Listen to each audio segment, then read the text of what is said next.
ആണവും മാനവും ഉളുപ്പില്ലാത്ത ആൾക്കാർ പറയാം കേരള സ്റ്റോറി ആയിട്ട് ഉപമപ്പെടുത്തുന്നു. കേരള സ്റ്റോറി ആയിട്ട് എന്തിന് ബോച്ച ചെയ്തത്? കേരള സ്റ്റോറിയാ? എവിടെ കേരള സ്റ്റോറി എന്ന് പറഞ്ഞാൽ യഥാർത്ഥ ഇത്രയും വൃത്തികെട്ട ഒരു സാധനത്തിന് ഇത്രയും വൃത്തികെട്ട ഒരു വാക്കും ഇന്ന് ഇത്രയും ജനങ്ങൾ കയ്യടിച്ച് സ്വീകരിച്ച കാര്യം ഇത്രയും വൃത്തികെട്ട് അതിൻ്റെ ഇടയിൽ മതം രാഷ്ട്രീയം ഇതൊക്കെ കുത്തിത്തിരികി ഇങ്ങനെ വന്നിട്ട് പുലമ്പണമെന്നുണ്ടെങ്കിൽ പക്കാ റിയൽ കേരള സ്റ്റോറി എന്ന് പറഞ്ഞാൽ ഇവരുടെ ജീവിതമാണ്. ശരിക്കും പറഞ്ഞാൽ ഇവരുടെ ജീവിതമാണ് പക്കാ റിയൽ കേരള സ്റ്റോറി എന്ന് പറഞ്ഞ് കൊടുക്കേണ്ടത്. കേരള സ്റ്റോറി എന്താണെന്നും കേരള സ്റ്റോറി ഇതെന്താണ് ആൾക്കാർ കേരള സ്റ്റോറി എന്ന് പറയുന്നത്, അതൊരു മനുഷ്യത്വത്തിനും ജാതിയും മതവും രാഷ്ട്രീയവും എല്ലാം ഒന്നും ഇതിൻ്റെ ഇടയിൽ വരാണ്ട് ഒറ്റക്കെട്ടായി കൈപിടിച്ച് ചെയ്തൊരു സംരംഭമാണിത്. ഇതെല്ലാവരും റിയാലിറ്റിയിൽ എല്ലാവരും അംഗീകരിച്ചു. എന്നാൽ ഞാൻ അംഗീകരിക്കില്ല. എന്തുകൊണ്ടാണെന്ന് അറിയാം, ഇവർക്ക് അതിൻ്റെ മുന്നിൽ ഒരു മെയിനായിട്ടോ അല്ലെങ്കിൽ വേറൊരു രീതിക്കോ ഇവർ ഇന്നേ വരെ അതിന് വേണ്ടി ഒരു പോസ്റ്റ് ഇടുകയോ ഒരു വീഡിയോ ചെയ്യുകയോ ചെയ്തിട്ടില്ല. ഇന്ന് വരെ ഈ നല്ലതാണെന്നൊക്കെ പറയുന്നത് ഞാൻ അതല്ല ഉദ്ദേശം ഇതുള്ള ഉദ്ദേശം എന്ന് പറയുന്ന ആൾക്കാർ ഇന്നേ വരും ഒരു പോസ്റ്റ്, ചെറിയ പോസ്റ്റ് പോലും, ഒരു സ്റ്റോറി പോലും, ഒരു വീഡിയോ പോലും ഇത്രയും കിടന്ന് പുളമ്പുന്ന ഈ വ്യക്തി ഇട്ടതായിട്ട് ഞാൻ കണ്ടിട്ടില്ല എൻ്റെ ജീവിതം. എന്നിട്ട് വന്നിട്ട് പറയും ഇതെങ്ങനെ കേരള സ്റ്റോറി അതാണ്. എടേ, മണ്ണും പരിധിനുണ്ട് ചാണകവും നിന്നിട്ട് കാര്യമില്ല. നിങ്ങൾ ചാണകവും നിന്നിട്ട് കാര്യമില്ല. ആളെ മനസ്സിലായോ നമുക്ക്? ലസിത പാലക്കൽ. അതായത് ഈ വർഗീയത മാത്രം, എന്ത് നല്ല കാര്യം കേരളത്തിൽ നടന്നാലും അതിന് വർഗീയത മാത്രം തുപ്പുന്ന ഒരു ജാതി സാധനം എന്നേ പറയാൻ പറ്റും. ഇന്നിപ്പോൾ വിഷയം എന്താണെന്ന് ചോദിച്ചു കഴിഞ്ഞാൽ നിങ്ങൾ എത്ര പേര് കണ്ടെന്നറിയില്ല. എടാ, ഇവരെന്താ ചെയ്യേണ്ടതെന്ന് എനിക്കറിയില്ല കേട്ടോ ഇപ്പോഴും. ഇന്ന് നമ്മുടെ 34 കോടിയുടെ ഒരു റഹീംകാട ഒരു ഇത് നമ്മുടെ ബോച്ചെ നടത്തി. അപ്പോൾ അതിലെല്ലാവരും വന്നിട്ട് കമൻ്റ് ഇട്ടു ഇതാണ് റിയൽ കേരള സ്റ്റോറി.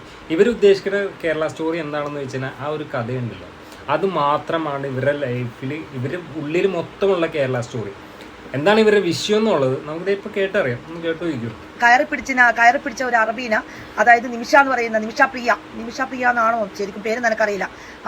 പിന്നെ ആ പെൺകുട്ടീനെ ജയിലിലടച്ചിട്ട് തൂക്കിക്കൊല വിധിച്ചിരുന്നു. അതായത് അറബി കയറി പിടിച്ചതുകൊണ്ട് ഇവൾ അറബീനെ കൊന്നു എന്ന് പറഞ്ഞിട്ടില്ല. അതും ജയിലിൽ തന്നെയാണ്. പാവ 1 കോടി രൂപ കൊടുത്തു കഴിഞ്ഞാൽ അവരെ നാട്ടിൽ നിന്ന് ഇറങ്ങും, അല്ല അവിടെ നിന്ന് ഇറങ്ങും. പക്ഷേങ്കിൽ പാവം പുറത്തിറങ്ങാൻ 1 കോടി രൂപയാന്ന് വേണ്ടിയതല്ലേ? എത്രയോ വർഷമായിട്ട് അവർ ജയിലിൽ കിടക്കുന്നുണ്ട്. പക്ഷെ ഒരു ബോച്ചയും വന്നിട്ടില്ല, അന്നേരം ഒരാളും വന്നിട്ടില്ല. പക്ഷെ ഇപ്പൊ എന്തായാലും ചെയ്തത് നല്ലൊരു വളരെ ഉപകാരമായിട്ടുള്ള കാര്യമാണ്. ഇത് കേരള സ്റ്റോറി പറഞ്ഞ മെയിൻ പ്രശ്നം എന്താ പറയുക, ഇതുപോലെ സൗദിയിലോ എവിടെയോ ഒരു പെങ്കൊച്ച് ഇങ്ങനെ പെണ്ണ് അറബി കയറി പിടിച്ചു, അറബിയെ കൊന്നു എന്നൊക്കെ പറഞ്ഞുകൊണ്ട് അവരെ ജയിലിൽ അടച്ചിട്ടുണ്ട്. അപ്പോൾ 1 കോടി രൂപ വേണം. അപ്പോൾ ഇവിടെ ബൂച്ചനെയും കണ്ടില്ല കീച്ചനെയും കണ്ടില്ല എന്നുള്ളൊരു വല്ലായ്മയാണ് ഇവരുടെ ഉള്ളിലുള്ളത്. എന്താണെന്ന് വെച്ചാൽ അത് മാത്രം കണ്ടില്ലല്ലോ, ആരും കാണുന്നില്ല, അത് പുറത്ത് വന്നിട്ടില്ല ഇതുവരെയായിട്ട്. ഞാൻ ആദ്യമായിട്ടാണ് ഇപ്പോൾ നേരെ ഇത് കേൾക്കുന്നത് തന്നെ കേട്ടോ. കേരളത്തിലുള്ള ജനങ്ങൾ അങ്ങനെ ഒരു റിയൽ ആയിട്ടുള്ളൊരു കാര്യമാണെങ്കിൽ അത് എന്തൊക്കെ സഹിച്ചാണെങ്കിലും അത് നടത്തി കൊടുക്കും. 1 കോടി രൂപ, 34 കോടി രൂപ ഇപ്പോൾ സമാഹരിക്കാൻ പറ്റുമെന്നുണ്ടെങ്കിൽ 1 കോടി രൂപ നിങ്ങൾക്ക് പറ്റൂലോ? ഈ കിടന്ന് പൊളിക്കണ നേരവും കൊണ്ട് 4 പേരുടെ മുന്നിലേക്ക് ഇറങ്ങി തെണ്ടുക തന്നെ ചെയ്യണം. ഇത് തെണ്ടൽ തന്നെയാണ്. കൈ നീട്ടെന്ന് പറഞ്ഞ ഒരാൾക്ക് വേണ്ടി തെണ്ടൽ, അതിനൊക്കെ കുറേ ഇതൊക്കെയുണ്ട്. ഇറങ്ങുമ്പോൾ നിങ്ങൾക്കത് പറ്റൂല, തെണ്ടൽ പറ്റില്ല. ഇങ്ങനെ ഫോണിൽ കയറി ഇരുന്നിട്ട് വർഗീയത തുപ്പുക, ഇതിൻ്റെ ഇടയിൽ കുത്തിത്തിരിപ്പ് ഉണ്ടാക്കുക. അപ്പോൾ ഇന്ന് ഈ വിഷയമാണല്ലോ ട്രെൻഡിങ് ആയി നിൽക്കണം, അപ്പോൾ അതിൻ്റെ ഇടയിൽ കുത്തിത്തിരിപ്പ് ഉണ്ടാക്കുക. ഇതൊക്കെയാണ് നിങ്ങൾക്ക് പറ്റണ കാര്യങ്ങൾ. പിന്നെ ഇവർ പറയുന്ന കാര്യമുണ്ട് കേട്ടോ, എത്ര പേര് ഇതിൽ അംഗീകരിക്കുന്നുണ്ട്, ആരൊക്കെ ഇത് അംഗീകരിക്കുന്നുണ്ട് എന്നുള്ള കേസും കൂടി ഇവർ പറയുന്നത്. ഇങ്ങനെയുള്ള കാര്യങ്ങൾക്ക് സുഡാപ്പികൾ മാത്രമല്ല, ഡിവൈഎഫ്ഐന്റെ ഒരുവിധ ആൾക്കാർ, നമ്മളെ പിണറായി വിജയൻ സാറിനാണല്ലോ ഈ കേരള സ്റ്റോറി കൊണ്ട് വളരെയധികം ബുദ്ധിമുട്ടുന്നത്. അപ്പൊ ഈ കേരള സ്റ്റോറി കൊണ്ട് ഉദ്ദേശിക്കുന്നത് ഇതാണ്, അതായത് ബോച്ചയുടെ ഈ ഒരു സഹായം കോൺഗ്രസ്സുകാരും പറയുന്നുണ്ട്, അതുപോലെ തന്നെ CPM-കാരും പറയുന്നുണ്ട്, മുസ്ലിം ലീഗുകാരും പറയുന്നുണ്ട്, എല്ലാവരും പറയുന്നുണ്ട് റിയൽ കേരള സ്റ്റോറി എന്ന് പറയുന്നാൽ ബോച്ചയെ കണ്ടു പഠിക്കൂ എന്ന് പറഞ്ഞിട്ട്. വളരെ കുറഞ്ഞു പോകും അല്ലേ?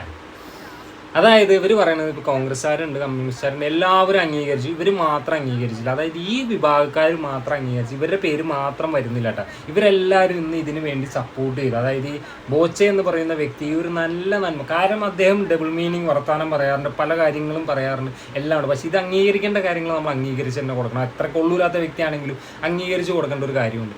ഇത് അംഗീകരിക്കില്ല. ബാക്കി എല്ലാവരും സപ്പോർട്ട് ചെയ്തപ്പോൾ ഇവരിനി മെയിൻ ആവാൻ പറ്റില്ലല്ലോ. അതായത് ഇവർക്ക് ഇനി ഇതിൻ്റെ അകത്ത് കയറിക്കാൻ മെയിൻ ആവാൻ പറ്റാത്തതുകൊണ്ട് ഇവരത് അംഗീകരിക്കില്ല. കേരള സ്റ്റോറി എന്ന് പറഞ്ഞത് അതാണെന്നാണ് പറയുന്നത്. അതായത് ആ ഒരു കഥ ഞാനൊരു വീഡിയോ കാണിച്ചു തരാം. നിങ്ങൾ ഇത് കാണുന്നുണ്ടെങ്കിൽ ഒരു വീഡിയോ കാണിച്ചു തരാം. ഈ ഒരു വീഡിയോ അതായത് ഈ ഒരു വീഡിയോയിൽ ഒരു ചെക്കൻ്റെ ഇതൊക്കെ കഴിഞ്ഞ് കഴിഞ്ഞിട്ട് കൊണ്ടുപോണത് ഹിന്ദു ആക്കി ആ കുട്ടിയെ കെട്ടിച്ച് കല്യാണം കഴിഞ്ഞ് അത് വേറെ ആളാ ഹിന്ദുവാണ് കെട്ടണം കേട്ടോ. ഇതിലൊന്നും ഇവർ കേരള സ്റ്റോറിയോ അല്ലെങ്കിൽ നടന്ന സംഭവമായിട്ടൊന്നും, ഇത് കേരളത്തിൽ നടക്കുന്നത്, ഇത് പുറത്തൊന്നും, കേരളത്തിൽ ഇപ്പോൾ നടക്കുന്ന സംഭവമാണ്, നടന്ന സംഭവം കുറച്ച് ആളായിട്ടുള്ളൂ. ഇതൊന്നും ഇവർ കണ്ണിൽ പെടില്ല. ഇവർക്ക് മുസ്ലിം ഹിന്ദു രണ്ടും ചേരാൻ പാടില്ല. കെട്ടിയതും കെട്ടാത്തതൊക്കെ അങ്ങനത്തെ സ്റ്റോറിയാണ് വേണ്ടത്. അതായത് കെട്ടി സ്വന്തത്തെ ഒരു കല്യാണം കഴിഞ്ഞാലും ആ കെട്ടിയവനെ വേറെ പിടിച്ച് അദ്ദേഹവുമായിട്ട് ഒരുപാട് വേറൊരു അക്കത്തിൻ്റെ കൂടെ ഇറങ്ങി പോവുക, അതൊക്കെയാണെങ്കിൽ നമുക്ക് കേരള സ്റ്റോറിയിൽ ഉൾപ്പെടുത്താൻ പറ്റിയ കാര്യങ്ങൾ. അതുപോലെ തന്നെ മുസ്ലിങ്ങൾ ഹിന്ദുക്കളുടെ കൂടെ പോവുക, ഹിന്ദുക്കൾ മുസ്ലിങ്ങളുടെ കൂടെ പോയല്ലടാ, മുസ്ലിങ്ങൾ ഹിന്ദുക്കളുടെ കൂടെ പോവുക, അതൊക്കെ കേരള സ്റ്റോറിയിൽ ഉൾപ്പെടാം അല്ലേ? എങ്ങനെയുണ്ട്? അത് സൂപ്പറായിരിക്കും.